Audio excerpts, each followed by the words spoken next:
Bonjour à tous et bienvenue dans mon espace vidéo pédagogique, le cours électrochimie.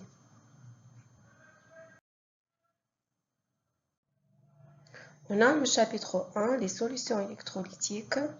Ça, c'est pour identifier les propriétés des solutions électrolytiques, telles que la conductivité électrique, puis comprendre les mécanismes de la dissociation ionique dans les solutions électrolytiques, et à la fin, on a les interactions ioniques. Application de la conductivité électrique. On a le contrôle industriel, utilisé pour surveiller les concentrations d'ions dans divers procédés industriels. Et l'agriculture aide à déterminer la salinité du sol.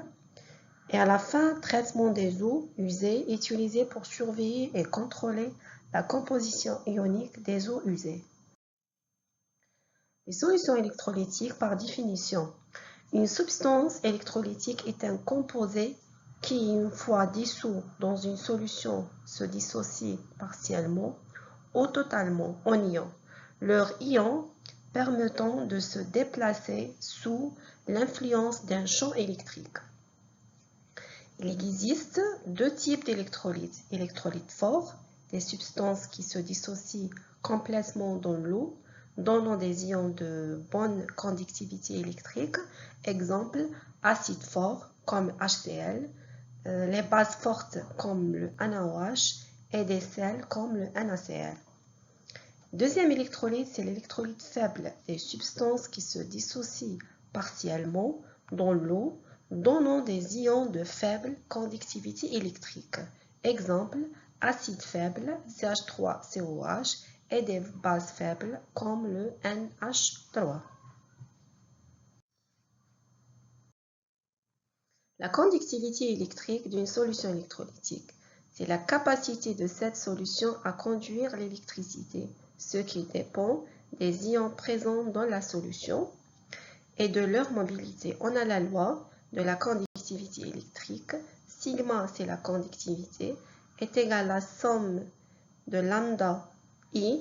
Lambda I, c'est les conductivités molaires ioniques, multiplié par Ci, c'est la concentration en mol par mètre cube.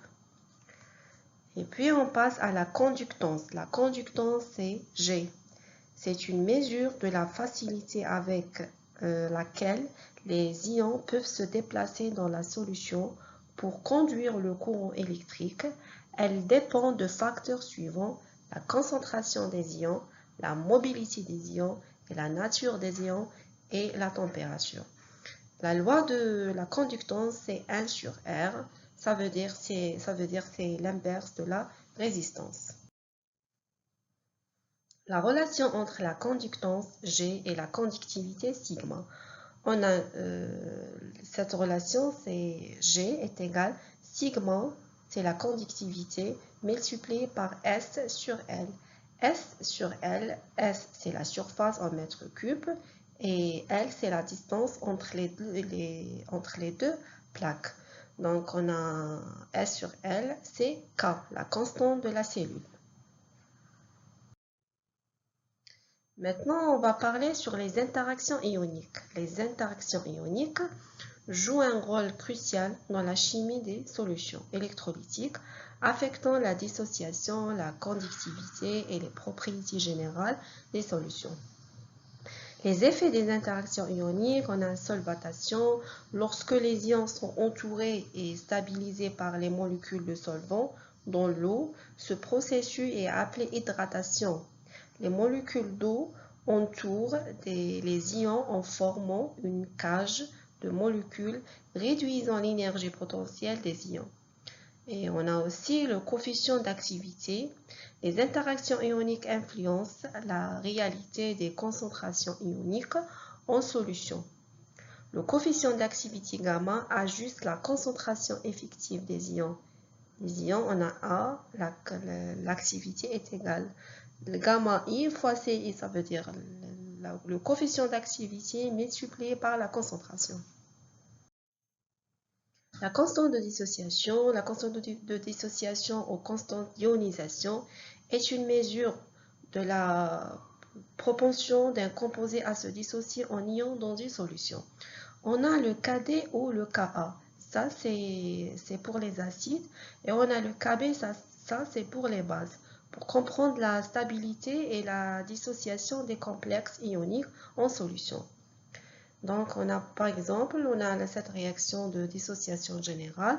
AB, ça donne A+, c'est le cation, plus B-, c'est l'anion. Donc, dans ce cas-là, la constante de dissociation Kd est donnée par cette expression.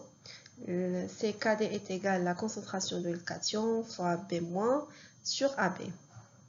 Donc, la constante de dissociation peut être déterminée expérimentalement par des méthodes telles que le titrage convectimétrique, bien le spectroscopie ou bien le potentiométrie. On a les théories et modèles. On a la théorie de Debye et Huckel. C'est une théorie importante en chimie physique qui explique le comportement des ions dans des solutions électrolytiques diluées. Elle a été développée par Peter Debye et Erich Huckel en 1923 et utilisée pour comprendre les interactions ioniques dans les solutions et pour prédire les propriétés thermodynamiques des électrolytes.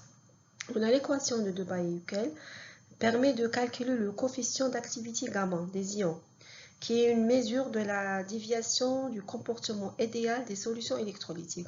La loi, c'est log de gamma moyenne, gamma plus moins, ça veut dire moyenne, est égal moins 0,509 multiplié par z plus z moins racine de i, sachant que le z plus et le z moins, c'est les charges des ions positives et négatives. Et i, c'est la force ionique de la solution. On a la force ionique et est une mesure de la concentration totale des ions dans la solution pondérée par le carré de leur charge et est égale à la somme de CI, ZI au carré.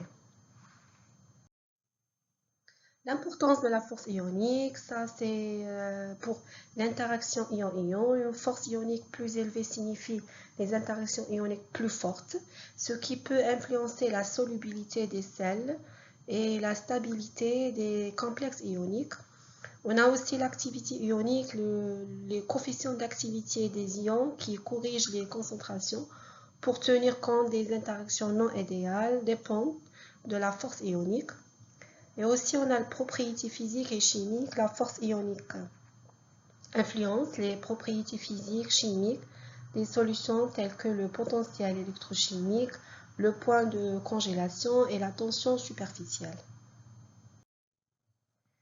Merci pour votre attention.